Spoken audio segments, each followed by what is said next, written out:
Por essa época, o rei Herodes Agripa começou a perseguir violentamente algumas pessoas da igreja.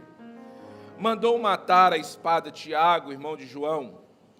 Quando Herodes viu quanto isso agradava aos judeus, também prendeu Pedro durante a celebração da festa dos pães sem fermento.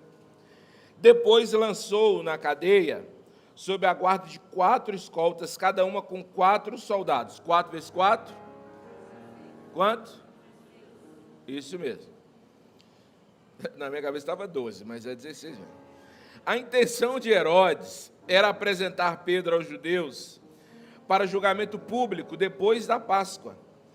Enquanto Pedro estava no cárcere, a igreja orava fervorosamente a Deus por ele. Orava como? Fervorosamente. Na noite antes de Pedro ser levado ao julgamento, ele dormia preso, com 2 correntes entre 2 soldados, e outros montavam guarda na porta da prisão. De repente, uma luz intensa brilhou na cela, e o anjo do Senhor apareceu, tocou no lado de Pedro para acordá-lo e disse: depressa, levante-se. As correntes caíram dos pulsos de Pedro.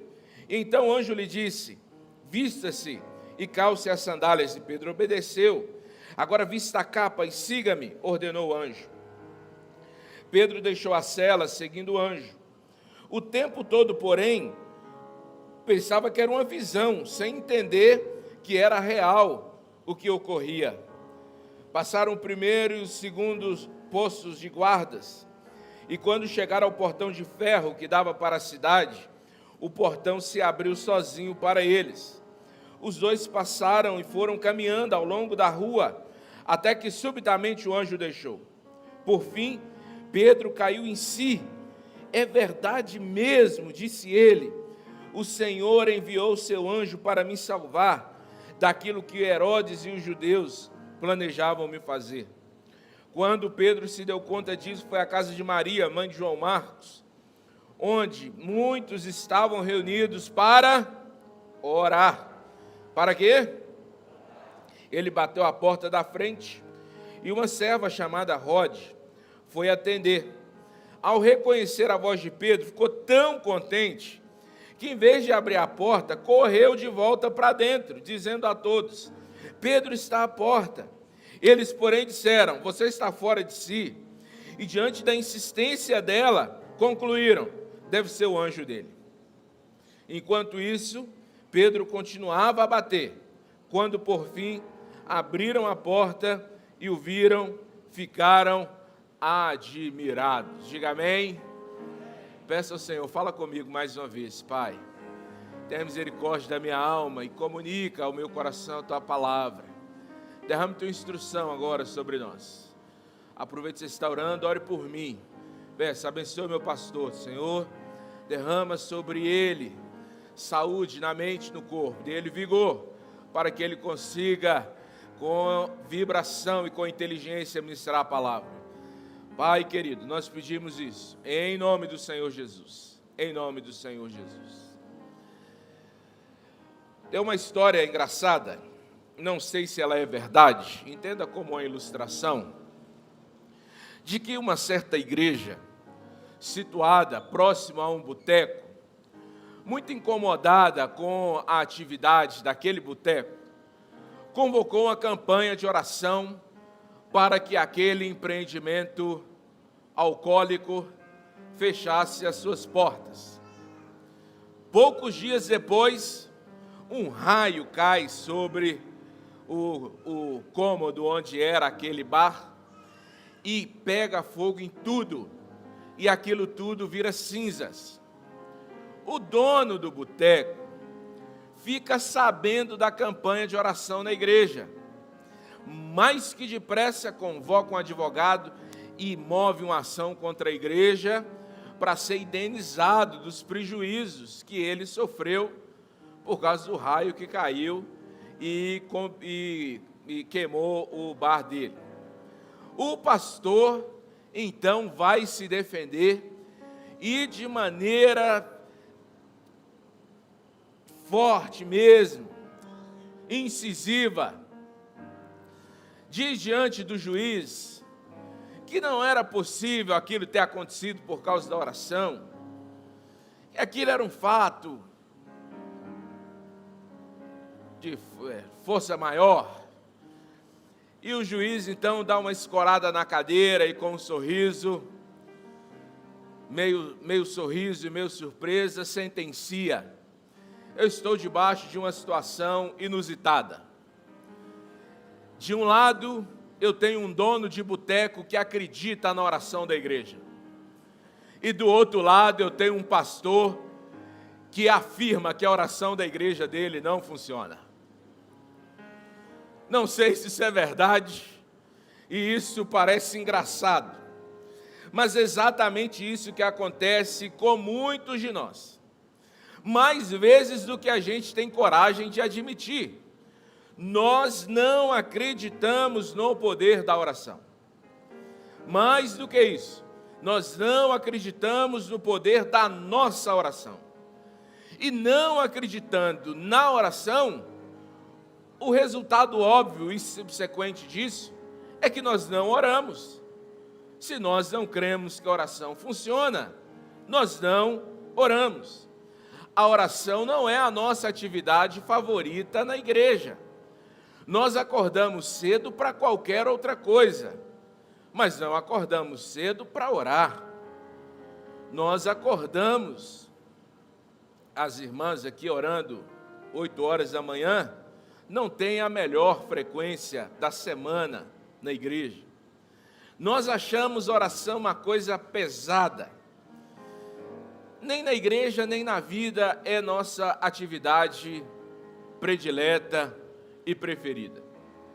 E a gente tem uma lista de motivos até razoáveis para a gente não orar. Porque a grande pergunta então é: por que eu devo orar? Aí você diz assim: não, eu não oro, porque eu não sou bom em oração. Na verdade, oração nem é o meu dom, não é o meu chamado, né?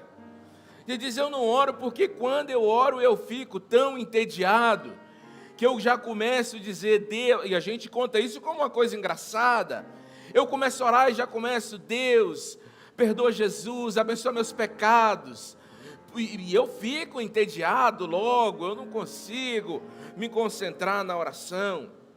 Alguns de nós têm razões até honestas, e a gente diz: eu até acho que eu não devo ficar incomodando Deus, porque minhas orações são repetitivas, são os mesmos pecados, são os mesmos pedidos de perdão, são a mesma coisa.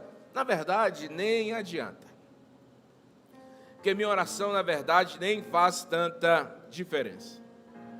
A ideia hoje é que Deus precisa mudar o nosso conceito de oração, porque se a gente não muda o conceito de oração, a gente não consegue transpor os obstáculos que estão entre nós e as nossas orações. Deus quer que a gente comece hoje, do lugar onde a gente está, a compreender a verdadeira oração. E por que oração não é uma coisa que funciona para a gente? Porque a oração para nós se tornou um ritual vazio de propósito, sem sentido, e aí é chato mesmo. Se a oração não tem significado, se ela é vazia de significado, ela vira algo maçante. Mas quando você entender que a oração tem a ver a oração tem a ver com quem você está falando e não a ver com quem está falando, a oração vai deixar de ser algo maçante e vai se transformar em algo emocionante para você. Sua atitude com relação à oração vai mudar. Quem crê nisso, diga amém. Você tem que começar pensando sobre a oração lá em Gênesis. Oração tem a ver com o propósito eterno de Deus. Oração é um princípio eterno. O que é um princípio? Expliquei isso aqui esses dias aí. Princípio é aquilo que define o jogo. Se você muda o princípio, você muda o jogo. O princípio é a razão de ser de alguma coisa. E o que é eterno? Eterno não é só aquilo que não tem fim, eterno é aquilo que não tem uma razão pela qual começou e que não vai terminar por razão alguma. Não tem princípio e não tem fim. No princípio de todas as coisas, o propósito de Deus não era abençoar o homem, por incrível que pareça. Por que não era abençoar o homem? Porque o homem recebeu a plenitude das bênçãos sem fazer uma oração. O homem teve todas as bênçãos ao seu dispor, sem precisar fazer uma oração. Deus precisa abençoar o homem depois de Gênesis 3. O homem precisa orar para ser abençoado depois de Gênesis 3.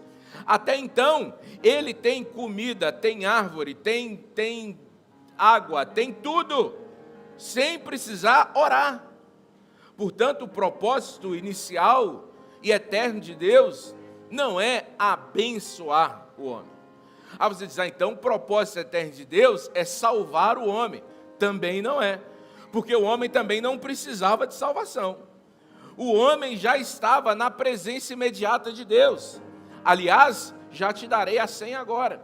Deus vem todos os dias.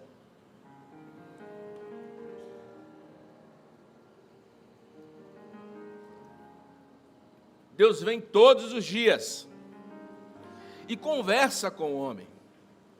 Por que Deus conversa com o homem? Porque Deus está instituindo, está colocando no homem da sua imagem e da sua semelhança. E faz parte da imagem e da semelhança de Deus se relacionar. Por que eu digo isso? Porque a Bíblia começa no plural. Deus diz, façamos o homem. Deus não precisa de usar desse recurso de elegância na oratória, porque é um recurso elegante você falar no plural, né? Nós estamos construindo um projeto, e quando você está construindo sozinho, você não quer parecer orgulhoso, então é elegante você dizer nós. Deus está dizendo assim, porque Ele está conversando com o Filho e com o Espírito Santo, com quem Ele se relaciona antes da fundação do mundo. A fala de Deus com o homem é para que, da mesma maneira que Deus se relaciona na eternidade, o homem também construa relacionamentos. É por isso que Ele declara expressamente, não é bom que o homem esteja... Olha, eu vou criar uma heresia aqui agora, eu queria que você meditasse profundamente na heresia que eu vou te explicar. Mas o primeiro princípio ali, não é um princípio de que o homem tenha uma esposa, é de que o homem tenha um relacionamento. O princípio de Deus é que a imagem e semelhança dele, do Deus comunitário, do Deus que se relacione, seja também aplicado ao homem, que o homem também se relacione. E o interessante é que enquanto o homem não tem essa manifestação da imagem e semelhança de Deus, que específica é o relacionamento, a serpente está quietinha. O diabo não intentou nada contra o homem, nem contra a mulher. Só depois que aparece a mulher, já vem gente fazer piadinha com isso depois, mas só depois que aparece a mulher que aparece a serpente. Só depois que a mulher é criada, que tem a tentação. O diabo tem problema com a mulher? Que a mulher, não é um problema com a mulher, é um problema com o relacionamento.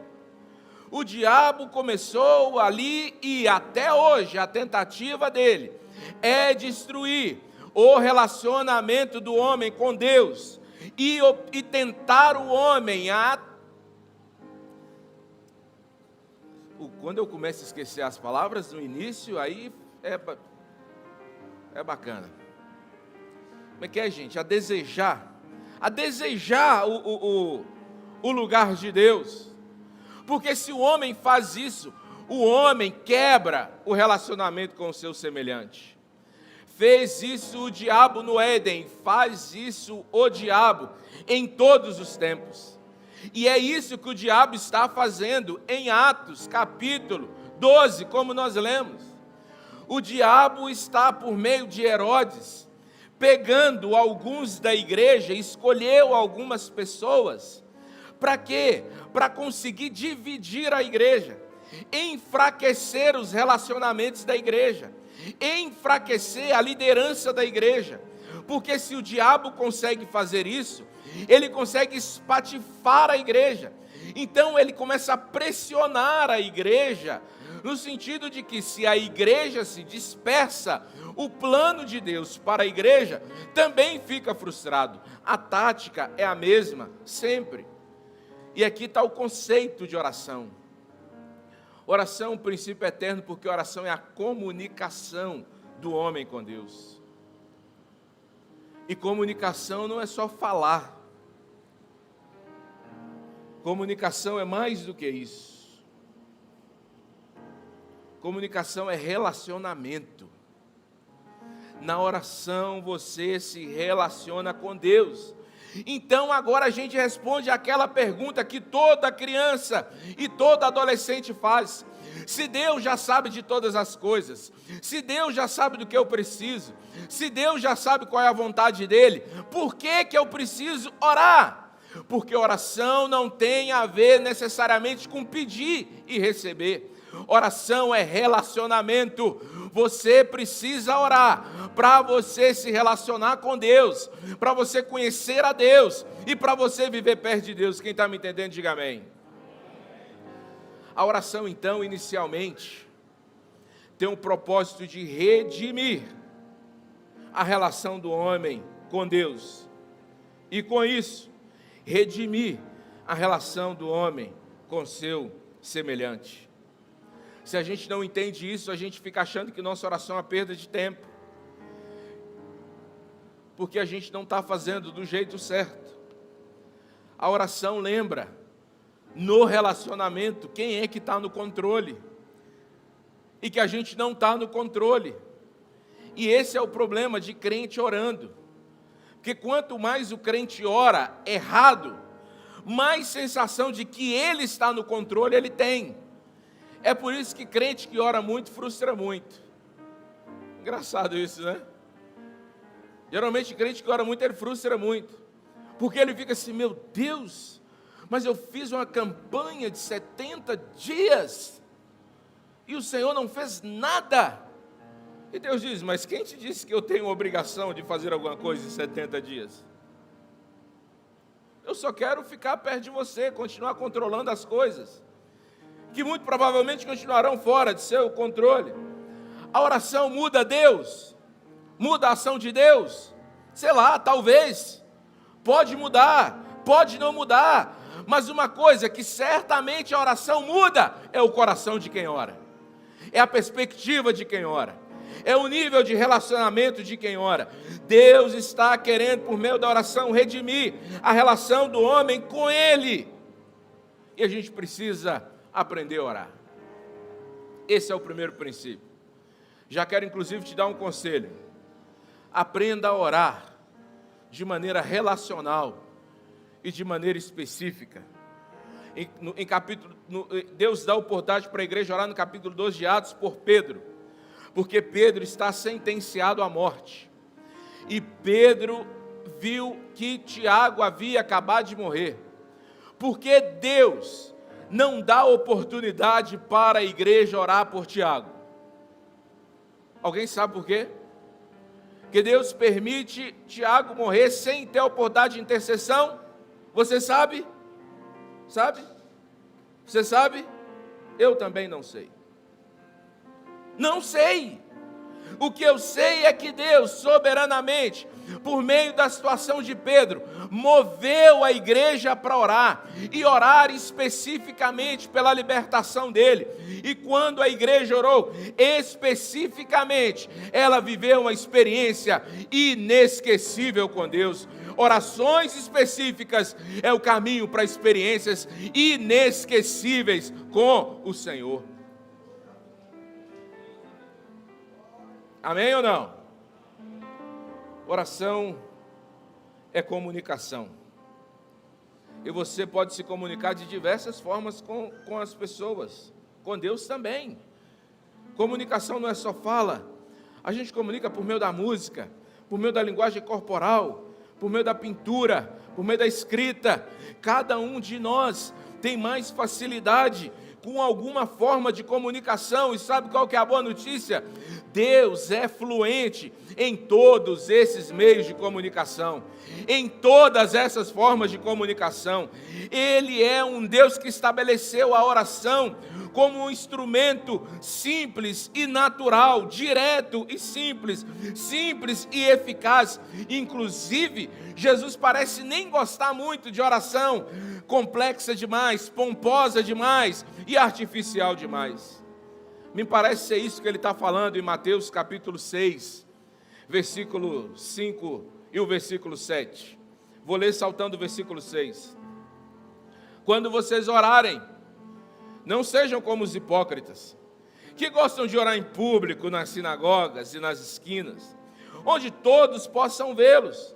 Eu lhes digo a verdade, eles não receberão outra recompensa além dessa. Ao orar, não repitam frases vazias sem parar, como fazem os gentios. Eles acham que se repetirem as palavras várias vezes, suas orações serão respondidas. É Jesus que está falando isso. E muitos de nós oramos assim. Todas as orações registradas na Bíblia são um retrato da sinceridade do coração de quem estava orando. As orações da Bíblia expressam medo, algumas expressam raiva, algumas outras expressam dúvidas e tantas outras coisas. E Jesus nunca criticou uma oração sincera. Nunca criticou a oração hipócrita, a oração longa, a oração ostentação.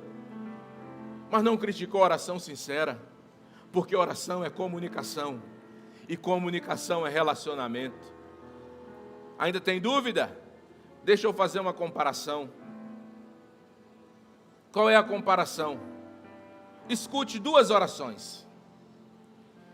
Imagine que na hora de dormir, Tito briga com Bela o dia inteiro.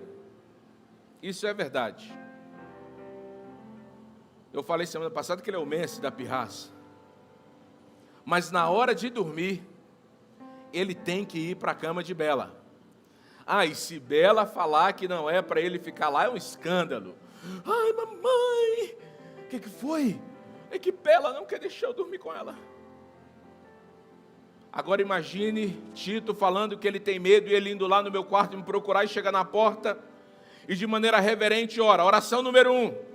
Grande Pai onipotente desta residência, suplico tua presença. Grande provedor de tudo que tenho, concede-me tua presença nas longas horas de vigília noturna, pois temores duradouros me assaltam. Em verdade, duram até que os primeiros raios da aurora, enfim, iluminem meu coração com esperança. Eu vou olhar para ele e falar: o que você está sentindo, menino? Agora imagine a oração número 2. Papai, dorme comigo, porque eu estou com muito medo do escuro. Me ajuda. Qual oração vai ser atendida? Qual oração manifesta quem ele é? Qual oração mostra que ele pode ter um relacionamento com ele, comigo? E qual oração parece mais sincera? Oração é a habilidade que você desenvolve de conversar com Deus como um amigo íntimo. E conversas com amigos íntimos têm 3 características que a sua oração precisa ter. Primeiro, frequência. A intimidade de um relacionamento tem a ver com a frequência que vocês conversam. Eu tenho um amigo muito próximo, muito íntimo. Quando a gente fica uma semana sem se falar e que eu não consigo atender ele no telefone, ele liga para a Fabiana, fala: Fabiana, pede o PJ para me atender. Liga na igreja, fala: cadê o PJ? E aí quando eu atendo, tem 4, 5 dias que eu falei com ele, ele fica: cara, o que está acontecendo com você? Por que você não fala mais comigo? Porque a relação, a amizade é próxima, é íntima, tem que ter frequência. Aquela ideia, gente, eu tenho um amigo que ele é tão amigo, que a gente fica anos sem se falar e quando a gente vê é a mesma amizade. Mentira! Não há profundidade sem dedicação de tempo. Frequência na oração. Segundo, franqueza. Franqueza. Amigo, quem é amigo não precisa medir palavras e medir sentimentos. É na lata. E você diz com amor, com respeito, mas você diz isso não é verdade.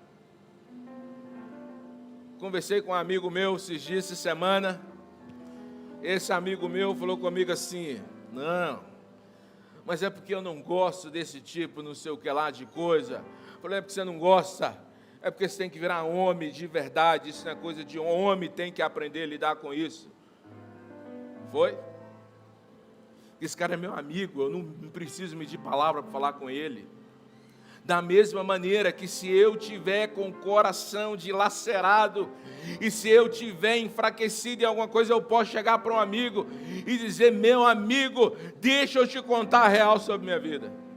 Até porque os amigos se conhecem sem a necessidade de muitas palavras. Terceiro, a amizade íntima tem a ver com intensidade. Intensidade. No conselho de Paulo à igreja de Tessalônica, primeira carta aos Tessalonicenses, capítulo 5, versículo 17, ele diz duas coisas. Primeiro, ele diz que, estou dizendo agora de baixo para cima, que a oração é a vontade de Deus, assim como a gratidão. Ele diz: orem sempre e orem fervorosamente, e sejam gratos em todas as coisas. Por quê? Porque orar e ser grato é a vontade de Deus para vocês em Cristo Jesus. Orem, nunca deixem de orar. No texto de Atos 2, a expressão que é registrada por Lucas é que a igreja fazia uma oração fervente. Oração fervente é a expressão que nós traduzimos para oração intensa. Havia intensidade na oração. Se não há um relacionamento intenso e vibrante com Deus, nossas orações ficam comprometidas. É por isso que a gente tem dificuldade com tudo que envolve oração, porque a gente não coloca intensidade na oração, e na oração individual e na oração coletiva. Deixa eu dar um exemplo aqui, para quem não é da Assembleia de Deus, me perdoe, para quem é, me perdoe também, mas preste atenção nos hinos do culto de oração. É os hinos mais tristes da vida, porque a gente acha que oração tem que ser um ambiente de tristeza, e no culto de domingo a gente canta o hino animado, você canta alegre de pé. No culto de oração você senta, faz uma cara de triste, desce o ombro e começa a cantar: Deus prometeu com certeza. Isso deve dar uma raiva em Deus, meu irmão, porque a gente deixa de ser intenso no momento em que a gente está orando. É por isso que na hora da oração coletiva o irmão aproveita para mandar o WhatsApp. Na hora da oração coletiva não tem vibração, não tem a mesma vibração da hora do louvor. Na hora da oração, que você pense em todas as coisas do mundo, porque na hora que você está namorando, você é intenso, você não pensa em outra coisa. Inclusive tem até que ter cuidado na coisa que você está pensando, mas você não pensa em outra coisa. Mas você consegue lembrar, meu querido, até quantas listras tem a zebra do zoológico na hora que você está orando? Porque não tem intensidade. Eu estou dizendo para você que oração é relacionamento, é comunicação, e comunicação é relacionamento. Quanto mais aumentamos nossa frequência na oração, mais nossa consciência diária da presença de Deus vai sendo inspirada. O diabo destruiu a natureza da oração e ela quer fazer com que a oração seja um meio de você comprar Deus, se apresentar para Deus, acessar coisas de Deus. Mas não, a oração é uma forma de você conhecer Deus e se manter conectado com Deus. Mas e quando as orações não são respondidas? Porque esse é o motivo número 1 para a gente dar chilique, não é? Eu já conversei com algumas pessoas, assim, nossa, eu saí da igreja, depois de tantos anos de crente, eu fiquei decepcionado com Deus. Decepciona com Deus, sai embora, rapidinho. Está decepcionado com o mundo e não morre. Está decepcionado com a mãe, mas não sai de casa. Mas com Deus ele sai da igreja. Entendeu? Porque não entende a natureza da oração. E a pergunta de $1 milhão é: por que Deus parece não responder muitas orações? Algumas pessoas até dizem assim: não, Deus responde todas as orações, mas nem sempre a resposta de Deus é sim. Não, Deus responde orações só se a motivação for correta. Não, Deus não responde algumas orações para ensinar algumas coisas. Deixa eu aproveitar e fazer uma enquete aqui. Quem acha que Deus responde todas as orações? Ninguém. Quem acha, como é que é a primeira pergunta que eu fiz? Quem acha que Deus responde todas as orações? Como é que tem que ser a segunda pergunta aqui? Quem acha que Deus não responde todas as orações? Quem não acha nada? Não acha nada. É igual o Tito quando era pequeno, né? O Tito estava brigando, e ele estava com o negócio de falar, assim, não sei o que é feio, não sei o que. Eu falei: Tito, para de brigar, porque papai do céu não gosta de briga. Papai do céu nada, papai do céu é feio. Você está igual você, nem oração nada. Não tem nada de oração. O problema dessa coisa de resposta de oração é que na oração a gente costuma confundir o nosso desejo com a nossa necessidade. Vou repetir isso.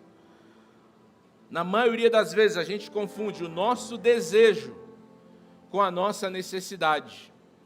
Seu filho faz isso.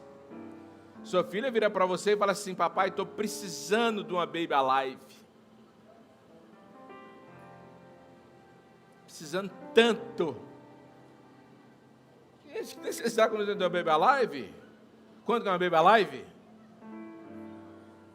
Quanto? Vocês que dão baby alive para os filhos seus aí? 300? Mais 300? É quase o preço de uma calça para um jovem de 16 anos. É mais de R$300. Só quem é velho entendeu a referência. Só quem é da época do Orkut. Agora eu vou chegar em casa e procurar. Não entende? Você sabe que ela não precisa de uma baby alive. Você pode dar uma baby alive para ela se você quiser? Pode. Mas é um desejo, não é uma necessidade. Agora, a criança não consegue discernir o desejo da necessidade. E se ela não ganha a baby alive, ela pega birra. Ela pega a birra, e se ela for um pouquinho dada a chantagem, a charminho, ela vai dizer: minha mãe não me ama, porque se o meu pai me amasse, ele comprou não sei o que é bem mais caro. E a gente pega a birra. O meu pequeno conhecimento da palavra e a minha pouca experiência de vida me levam a uma conclusão. Há uma conclusão, não é uma doutrina. Deus não responde todas as orações. Deus não responde todas as orações. E Deus tem pelo menos 2 motivos para isso. Primeiro, porque oração não é uma fórmula mágica. Eu faço A mais B e Deus é obrigado a fazer C. Se você fizer assim, Deus vai responder. Deus responde orações que nem foram feitas, meu irmão. Deus, se for o fato de Deus fazer coisas, Deus faz coisas muito além do que nós pensamos. Deus faz coisas além do que nós pedimos. Deus não depende de oração para fazer coisas. Deus não depende de oração para dar coisas. Por que Deus faz? Porque Deus é amor. Deus não te ama pelo que Ele faz. Deus não te ama pelo que Ele dá. Não é porque Deus pode amar, não é porque Deus tem amor. Deus é amor. Portanto, é impossível que Deus não ame. Isso tem a ver com o que Ele nos entrega. É o primeiro motivo. Isso tem a ver com a distância entre a soberania de Deus e o tamanho do homem caído. A gente nem sabe orar como convém. O Espírito Santo precisa traduzir nossas orações. Então não se iluda, meu irmão. O fato de você ser um cristão não obriga a Deus a responder todas as suas orações. Não vou nem pedir para você falar amém, porque eu também não gosto disso. Segundo motivo é que a oração nunca pode deixar de ser uma importante e uma misteriosa conversa com Deus. Eu tenho a impressão, e é uma impressão que ainda está em construção, de que quanto mais nós pedimos para Deus... Não, deixa eu reformular a frase aqui, escrevi ela errada aqui. Que o quanto pedimos para Deus, revela o quanto nós conhecemos e amamos a Deus. Em outras palavras, quanto mais nós pedimos coisas a Deus, menos nós confiamos no caráter de Deus. E menos nós conhecemos o caráter de Deus. Se a sua oração é: Senhor, meu Deus e meu Pai, Deus poderoso, me dá. Dá para fulano, para fulano, para fulano. Faz isso para ciclano, para ciclano, para ciclano. Você não conhece o caráter do Deus a quem você está orando. Você não ama o caráter do Deus a quem você está orando. Você que ama sua esposa, e você que ama seu marido, suas melhores e mais profundas conversas são sobre pedidos? Os momentos mais marcantes entre você e seus filhos é sobre serviço? É sobre arrumar cama e lavar carro? E por que a gente acha que nossas conversas com Deus são sobre o que a gente pede ou sobre o que a gente faz para Deus? Não, eu não peço. Eu converso a Deus só sobre meus ministérios, minha igreja. Meu querido, a gente faz é atrapalhar Deus. Chama seus filhos para te ajudar a fazer um serviço. O serviço você fazer em meia hora, você vai fazer em meio-dia, que atrapalha. Mas o que você gera naquele tempo? Relacionamento. Seu filho não esquece dos tempos em que ele trabalha com você. A memória que é criada quando o seu filho faz alguma coisa com você.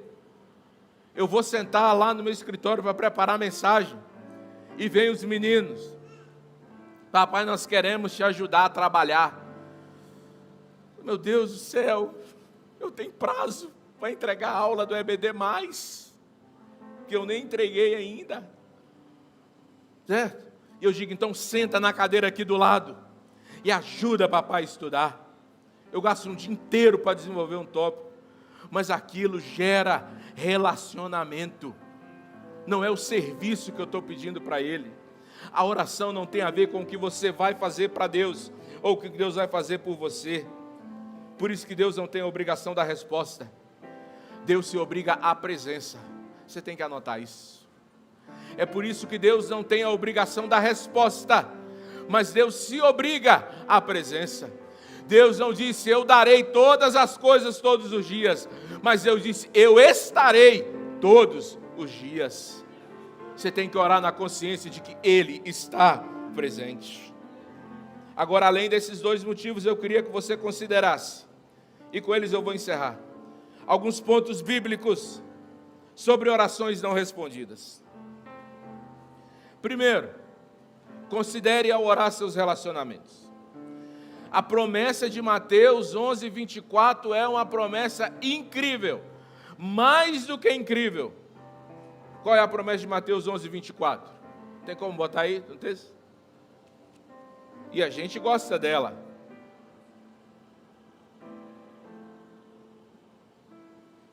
Abre aí. Alguém lê para mim, Mateus 11, 24.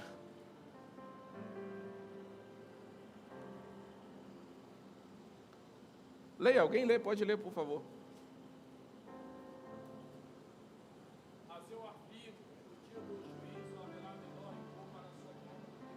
Não. É isso mesmo? Não, então eu anotei errado a referência. Eu estou citando aquele texto que Jesus falou que nós vamos pedir e Ele vai nos dar tudo o que a gente pedir. Não é 11:24 de Mateus, não? 7:24. Então leia aí, quem achou certo. Por isso tem que ler, né, cara? Lê aí, gente.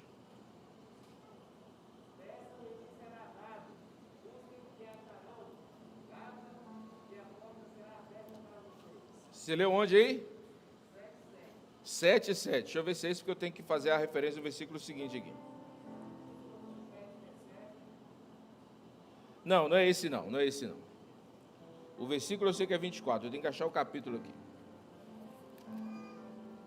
Eu escrevi o livro errado. Gente, eu tenho que achar, porque senão a referência vai ficar incompleta aqui. Porque o versículo 25 é que é a chave da coisa. Então eu tenho que achar o texto. Não. É que Jesus fala assim, tá, deixa eu fazer a referência sem o texto. Jesus falou assim, vocês vão pedir todas as coisas, em meu nome eu vou dar para vocês. A gente lê e se empolga com a promessa de Jesus. O versículo é 24, eu perdi ou o livro ou o capítulo aqui. Mas o versículo 25, em sequência, diz assim, 16 e 24 de João. Como é que eu consegui errar esse trem desse tamanho? Lê aí, Dinei, por favor.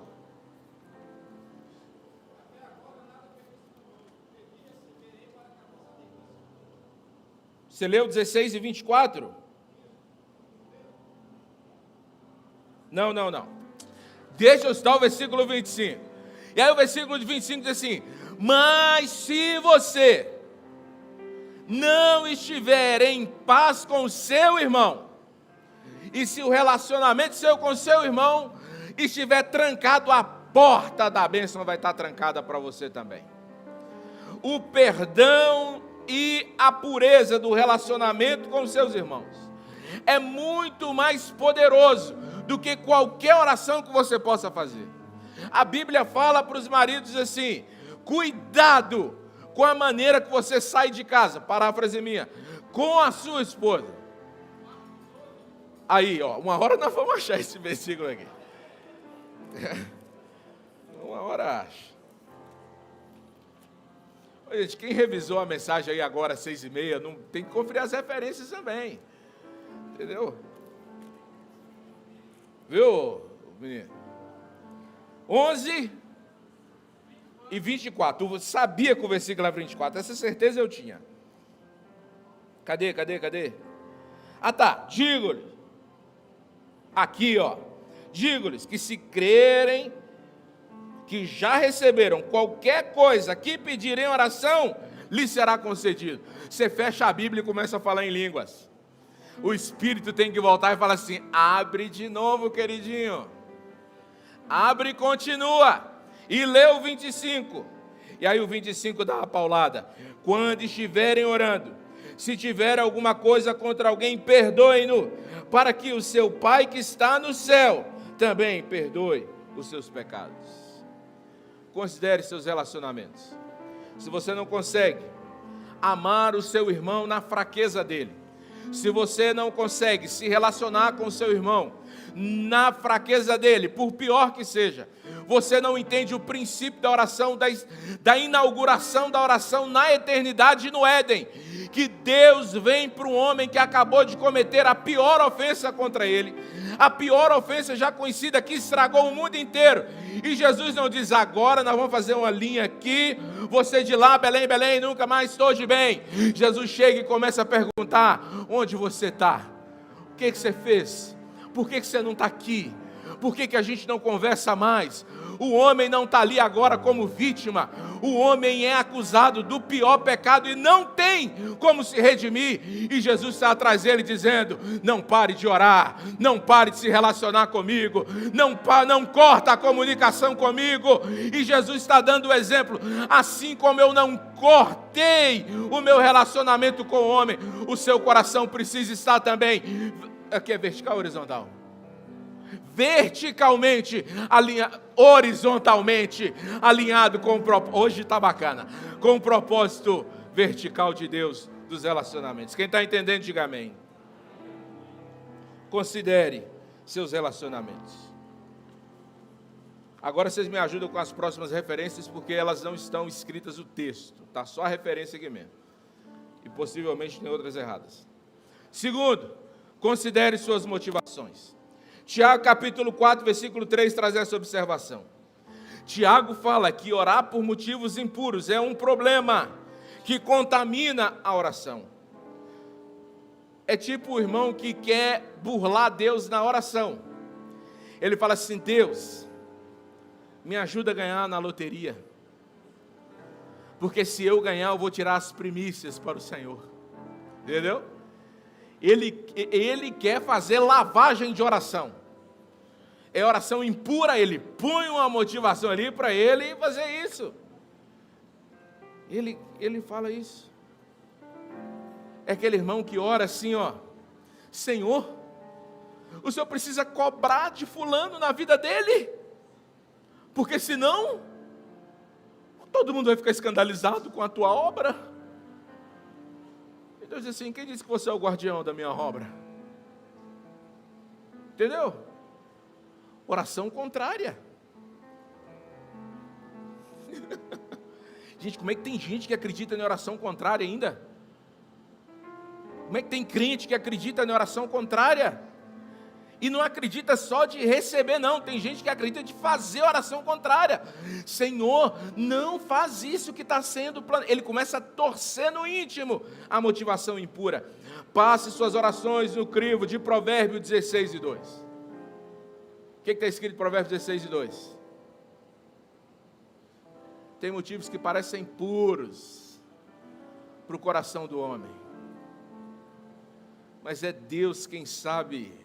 Aqui é a minha versão: é Deus quem sabe o que é na essência e na raiz realmente puro. É Deus quem tem a balança do espírito do homem. Tiago fala assim: você não recebe porque não pede. Aí você empolga. Aí Tiago continua explicando e depois ele diz: você não recebe quando pede, por quê? Porque quando pede, pede mal, pede para os seus próprios deleites. Oração tem a ver com algo coletivo. Responda aqui para mim, voltemos a Atos 12. Qual é o benefício individual daquela oração fervente, daquela oração insistente? Qual era o benefício individual para cada irmão? De Pedro está vivo ou Pedro está morto? Benefício individual? Nenhum. Não vou ouvir Pedro mais pregar. Tem mais 500 irmãos que pregam. Porque Pedro não vai ser pastor da igreja. O que mais tem é gente querendo ser pastor desde sempre. O problema é que eles entendem que a motivação da oração precisa ser uma motivação comunitária, não egoísta, não impura, que abençoe os irmãos, que abençoe a igreja, que abençoe a liderança, que não lhe beneficie. Eles entendem que se houver um prejuízo de vida para Pedro, haverá um prejuízo para toda a igreja. Tem a ver com essa motivação. Terceiro, considere o seu modo de viver. Sim, o nosso modo de viver também importa quando nós vamos orar. Quando você lê Tiago 5,16, Tiago 5,16, que é a oração de quem? De quem? De quem? Pode falar, a oração de quem? Do justo, é poderosa nos seus efeitos. E aí você fica assim: ai meu Deus, por que eu orei e não resolveu? Porque a tua palavra diz que a oração é do justo. Eu digo: é do justo, você não é justo, sua vida é toda torta. você compra e não paga, você fala mal dos outros, você vive na maledicência, você é imoral, você é profano, você não honra a Deus nos relacionamentos, você não é justo, então sua oração não é poderosa. Está entendendo? Ou está parecendo que eu estou bravo? Tá não? Quando você lê o Salmo 34 e o versículo 15, o princípio é o mesmo. Salmo 34 e 15, a referência é a mesma. O modo de viver justo faz muita diferença na sua oração. Não é que as obras da sua justiça interferem na ação de Deus enquanto oração. É porque a vida justa revela um alinhamento com o coração e com a vontade de Deus. A vida justa manifesta obediência aos princípios e ao padrão de Deus. Eu sempre viro para a câmera porque dá umas fotos bonitas depois do culto. Quando você tem uma vida justa, você ora alinhado com o propósito de Deus. Os olhos do Senhor voltam-se para os justos. Sua vida importa, meu irmão. Você tem que orar para melhorar a sua vida. Você tem que orar para crescer na vida espiritual. Você tem que orar para ser justo, para ser correto diante de Deus, para a sua oração ser uma oração poderosa. E por fim, considere sua fé. Ainda Tiago, capítulo 1, versículo 6. Não deixa dúvida. Deus responde à nossa fé. É claro que isso não é uma receita de como Deus respondeu a oração. Meu querido, se eu puder te dar um conselho, esse tipo de estudo que tem na internet, 5 passos para Deus responder sua oração, sai fora disso, meu irmão. Deus responde a oração que é feita, quando Ele quer e segundo a vontade dEle. Porque às vezes o motivo nosso é puro, às vezes a gente tem fé, mas se a gente pedir alguma coisa contra a vontade de Deus, a própria misericórdia de Deus não deixa Deus nos dar aquilo, ou não deixa a gente viver aquilo. Olha aqui, tem uma coisa que vocês têm que parar de falar, viu, irmão? Eu vejo crente falando isso direto. Nossa, isso nem era a vontade de Deus, mas a pessoa orou tanto, que Deus deu na vontade permissiva dele. Para com isso, irmão. Você tirou isso de onde na Bíblia? Que Bíblia que você anda lendo? Você falar que Deus não queria uma coisa, o irmão orou tanto que Deus deu a coisa que não era e aquilo fez. O que é isso? Não. A Bíblia é clara. 1 João capítulo 5, versículo 14. Estamos certos de que Ele nos ouve sempre que lhe pedimos algo conforme a sua vontade. E uma vez que sabemos que Ele ouve os nossos pedidos, também sabemos que Ele nos dará o que pedimos. Quando? Quando estiver de acordo com a vontade dEle. Agora, qual que é o caminho para conhecer a vontade de Deus? Orar. E qual oração que Deus vai responder? Que estiver conforme a vontade dEle. E qual que é o caminho para conhecer a vontade dEle? Orar. Você não tem para onde fugir. Você tem que caminhar com Deus. Alguém disse, e eu concordo, que quando Deus chamou Abraão e disse, anda na minha presença e ser perfeito, uma tradução bastante adequada seria, quanto mais você conviver comigo, mais você vai se parecer comigo. Faz muito sentido o que Deus está dizendo para ele. Deus não está exigindo que ele tire perfeição de outro lugar, a não ser da convivência com Deus. Vou repetir a tradução livre. Quanto mais você conviver comigo, mais você vai se parecer comigo. E por que eu estou insistindo nesse ponto? Porque a resposta de muitas orações para você vai ser a suficiência da graça de Deus. Como a resposta da oração de Paulo, em 2 Coríntios capítulo 2. Deus respondeu só o seguinte, olha, eu estou te respondendo que eu não vou te responder, tá? Qual é a resposta? Eu não vou te responder. É a resposta. Mas o que Deus promete, a minha graça é suficiente para você. A minha graça é suficiente para você. Por que que eu estou dizendo para você que a graça é suficiente? Porque a única maneira que você tem de acessar Deus depois de Gênesis 3 é por meio da graça de Deus. Se tem um benefício precioso que a graça de Deus nos oferece, você pode orar. Se tem algo que Deus nos dá de lindo por meio da graça dele, você pode orar, meu querido. Você pode entrar diante da presença de Deus e falar o que você sente, e falar o que você pensa, e derramar seu coração, e reclamar sua solidão, e viver a companhia dele, e desfrutar da presença dele, e ter a amizade daquele que era, até pouco tempo atrás, o seu grande inimigo por causa do pecado. Agora nós temos paz com Deus, e tendo paz com Deus, nós podemos orar. Aleluia, aleluia. O que importa é a vontade de Deus. E qual é a vontade de Deus? Que os homens se aproximem dele e convivam com ele em oração. A gente está achando que assim como agora, os relacionamentos todos são baseados em ideologias, a nossa vida com Deus também pode ser baseada em ideias, em ideologia. Deus não está nem aí para a ideologia, Deus não está nem aí para a sua ideia, Deus está interessado em relacionamento. É isso que Deus constrói na nova aliança. É por isso que a maioria do Antigo Testamento é o quê? Livro, instrução, comando. E a maioria do Novo Testamento é o quê? É carta, é relacionamento, é alguém que manda uma mensagem e pode receber uma mensagem. Quando Deus vai falar com a igreja lá no Apocalipse por meio de João, Deus não diz: João, escreva agora um regulamento. Deus diz: manda carta. Quem é da época de carta aqui? Você ficava ligado na Rádio Melodia, pegando o endereço de quem era solteiro no Brasil inteiro para mandar carta. Eu sei que você é dessa época, varão, porque carta é a ideia de relacionamento. Quando se abrir o livro da vida, não vai ter regimento de igreja, não vai ter doutrina de igreja. Naquele livro tem nome, e você vai ser chamado por nome, porque Deus é Deus de relacionamento.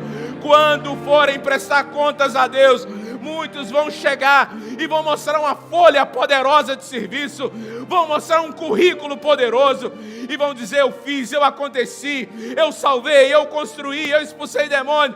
Deus vai dizer: não me importa, se você não se relacionou comigo, você não tem lugar no meu reino eterno. O que importa para Deus é relacionamento.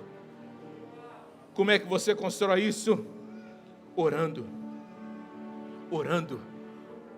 E não fique triste porque eu disse que Deus não responde todas as orações. Talvez isso nem seja verdade, mas isso é o que menos importa, porque Deus também pode responder de maneiras inusitadas. Um homem ora ao profeta de Deus pedindo uma cura. Qual é o caminho comum para a cura desde o início dos tempos? Uma mão na cabeça, uma invocação, e o poder desce e a cura vem. O profeta diz o seguinte: Deus vai te responder, você vai lá, lava 7 vezes no rio, e se você quiser também, se não quiser, fica com essa lepra aí também. Deus responde de maneira inusitada. A oração te faz entender o que Deus está falando, mesmo quando não vem pelos meios tradicionais. Talvez é alguém que ora por um filho, e Deus vai abrir uma porta de adoção ao invés de abrir a madre. Talvez é alguém que ora por um emprego, e Deus vai dar sabedoria para empreendimento. Talvez é alguém que está orando para receber um cargo, e Deus vai dar a ideia de um ministério. Você tem que entender as maneiras inusitadas pelas quais Deus vai te responder. Às vezes Deus... Não vou saltar esse tópico aqui.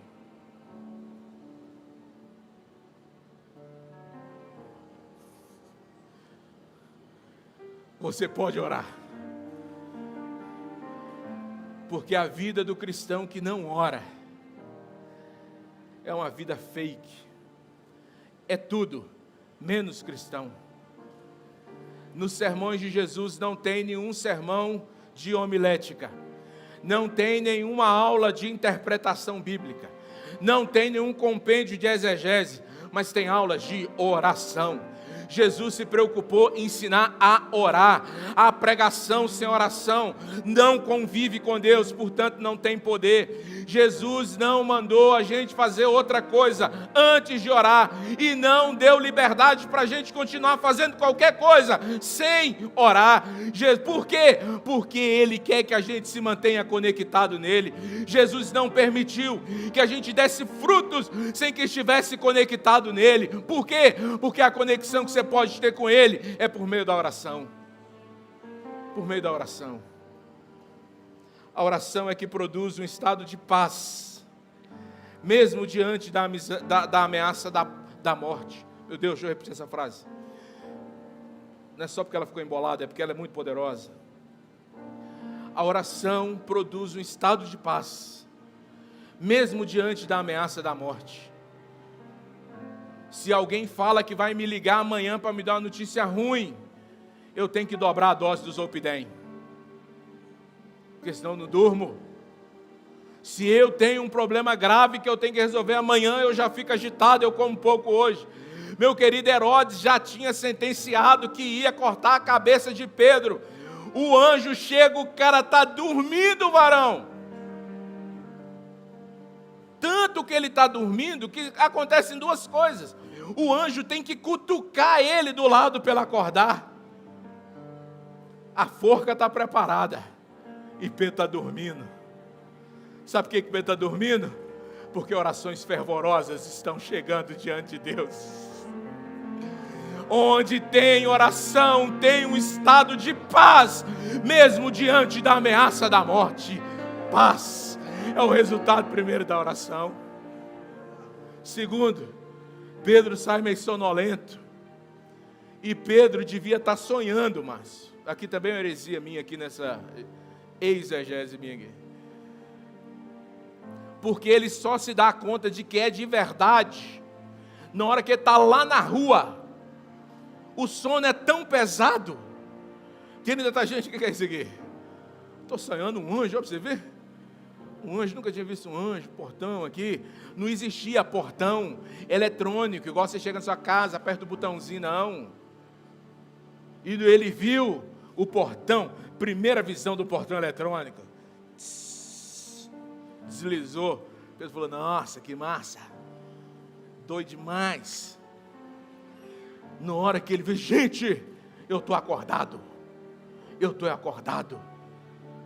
Oração te dá um estado de paz tão grande, que tem coisa que acontece no ambiente da oração que parece sonho. Levanta a mão e recebe isso. Coisas acontecem no ambiente da oração que parece sonho. Parece sonho. Você vai dizer, parece um sonho, que isso acabou na minha vida. Parece um sonho essa voz que eu estou ouvindo de Deus. Parece um sonho essa manifestação de Deus na minha vida. Parece um sonho essa porta que Deus abriu. Parece um sonho essa comunhão com Deus que eu nunca tive. Parece mesmo, porque a oração te leva a estado de paz tão extraordinário, que você não se detém, você não se oprime, você não morre antes da hora. Segunda coisa, para terminar, eu fico falando primeira, segunda, só na minha cabeça, porque aqui eu não sei qual número que é, de que tópico que é mais, nada.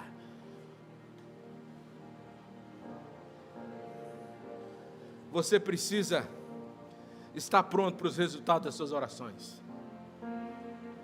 Oração é uma coisa perigosíssima. Pouca coisa nesse mundo é tão perigoso quanto a oração.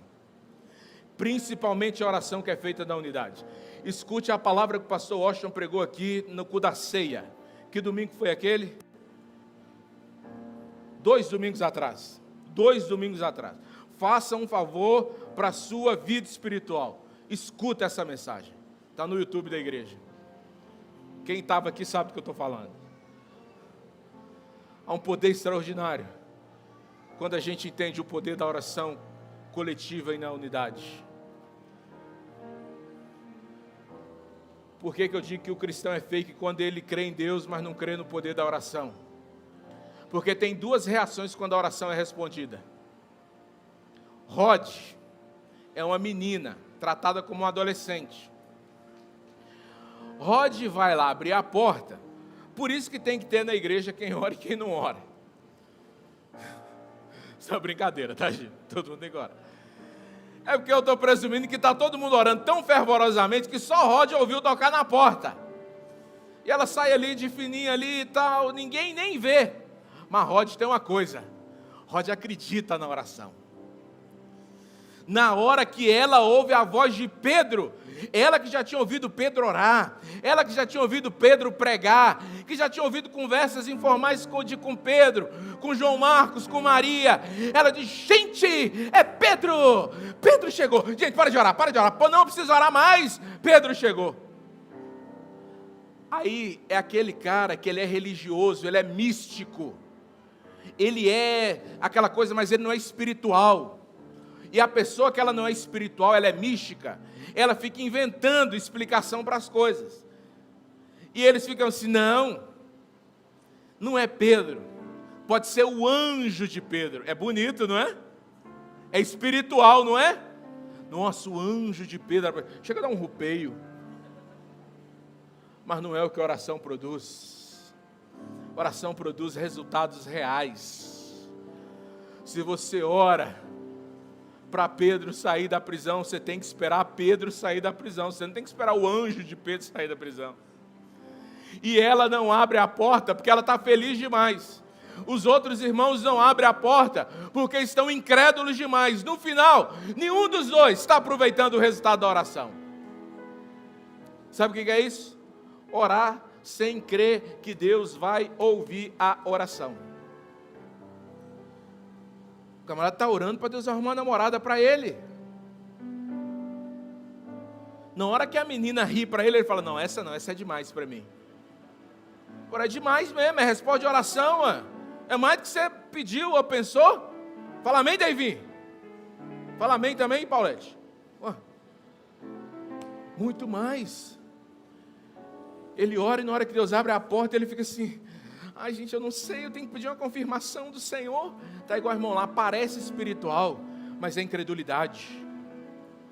Ai gente, eu não sei, porque eu aprendi com o pastor fulano, que não sei o que. Jesus falou: para de aprender com o pastor, aprenda de mim.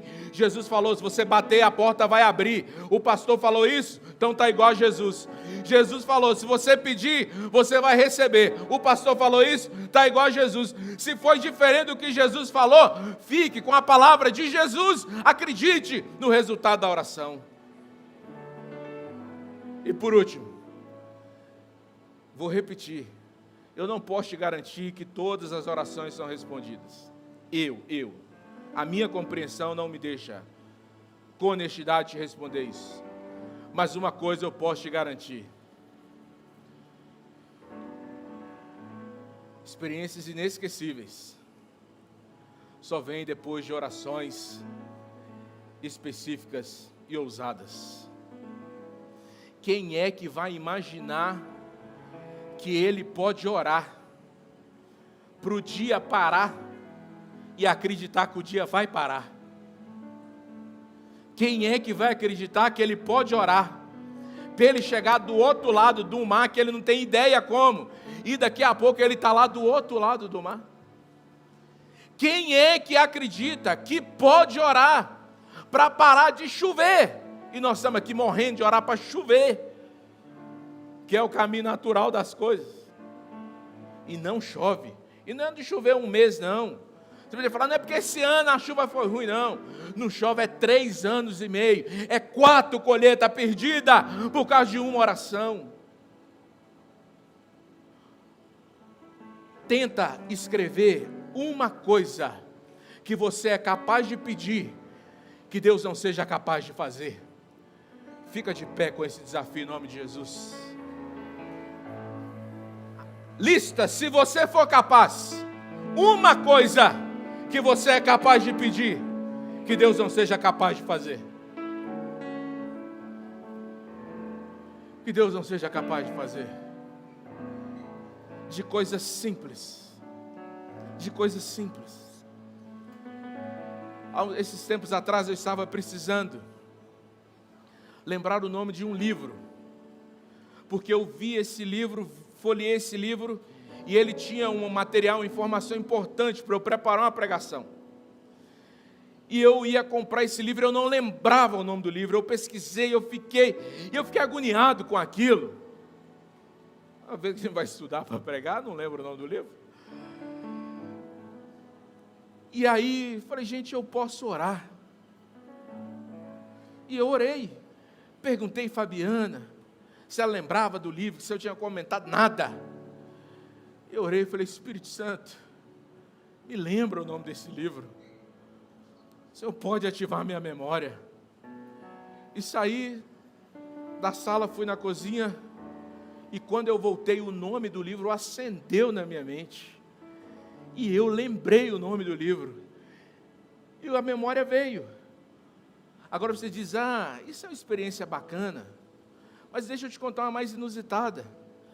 A minha primeira experiência com resposta de oração, já contei isso aqui, foi sobre fazer xixi na cama.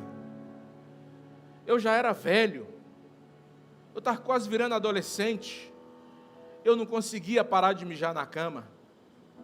Ninguém acredita que um adolescente não faz xixi na cama porque quer, é porque você fica com preguiça de levantar, é porque você não sei o quê, não era, porque eu não conseguia mesmo. E eu ia dormir na casa dos outros, a gente viajava, e eu mijava na cama, na casa dos outros. Você ri porque você não sabe o tamanho do constrangimento que é. Você ri, não é? Irmão, aquilo era uma angústia para mim. Eu ouvia na igreja as pessoas falando de oração, mas eu nunca tinha tido experiência com oração. Um dia eu acordei todo mijado, num dia frio. Eu estou falando dia frio para dar emoção, mas eu não lembro se estava frio não. Mas eu acordei todo molhado, e eu orei naquele dia, eu falei, Senhor, o Senhor pode fazer eu parar de mijar na cama, por favor, não deixa eu mijar na cama mais. Foi o último dia que eu fiz xixi na cama, para a honra e glória do nome do Senhor Jesus. Você pode achar que isso é um testemunho engraçado, mas foi a minha primeira experiência. O Deus que pode controlar a minha bexiga é o Deus que ilumina a minha memória para eu lembrar o nome de um livro. O Deus que ilumina a minha memória é o Deus que me dá autoridade para eu ter consciência do perdão dos meus pecados. É o Deus que entra na UTI e cura os meus filhos. É o mesmo Deus, é o mesmo Deus, é o mesmo poder, e a ponte é a mesma. Oração, oração, oração. Você pode orar, meu irmão. Você pode orar. Você pode orar. Eu não disse nenhuma vez aqui que você deve orar, porque oração é mais do que dever, oração é um privilégio. Todo culto seu pastor já te fala o que você não pode fazer. Está vendo? Não pode nem orar muito. Eu fico correndo no meio da igreja. Isso é fruto de oração, ó.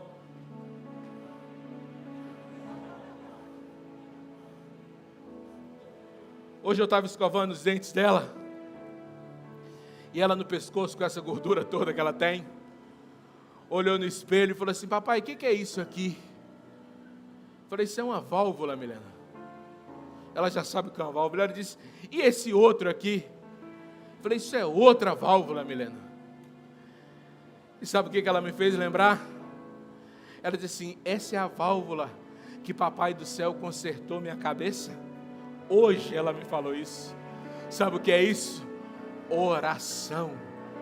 Coisas poderosas acontecem porque a gente pode orar. Você pode orar, meu irmão. Você pode orar. Você pode orar. Estou tão preocupado com esse país. Você pode orar. Eu estou tão desiludido com a minha vida. Você pode orar. Mas eu estou tão fraco. Você pode orar. Mas eu estou acreditando tão pouco no meu futuro em Deus. Você pode orar. Eu não tenho certeza da minha salvação. Você pode orar, meu irmão. Quando é que eu começo? Começa agora, faço oração agora. Como é que eu vou orar? Conversando com Deus agora. Faça uma oração agora. Derrame seu coração agora. Faça uma oração agora. Destrave uma oração agora. Talvez tenha coisas que você tem medo de dizer para Deus. Diga isso agora. Talvez tenha coisas que você tenha vergonha de falar com Deus. Fala agora. Ora agora, você pode. Você pode orar. Talvez tenha coisas que você nunca pensou que você poderia falar com Deus. Você pode orar agora. Você pode orar. Ore agora, meu querido. Derrame-se agora, de braços abertos, de mãos levantadas, de joelho, de alguma maneira, mas intensamente e francamente. Ore, ore, ore. Você pode orar. Você pode orar. Você pode orar.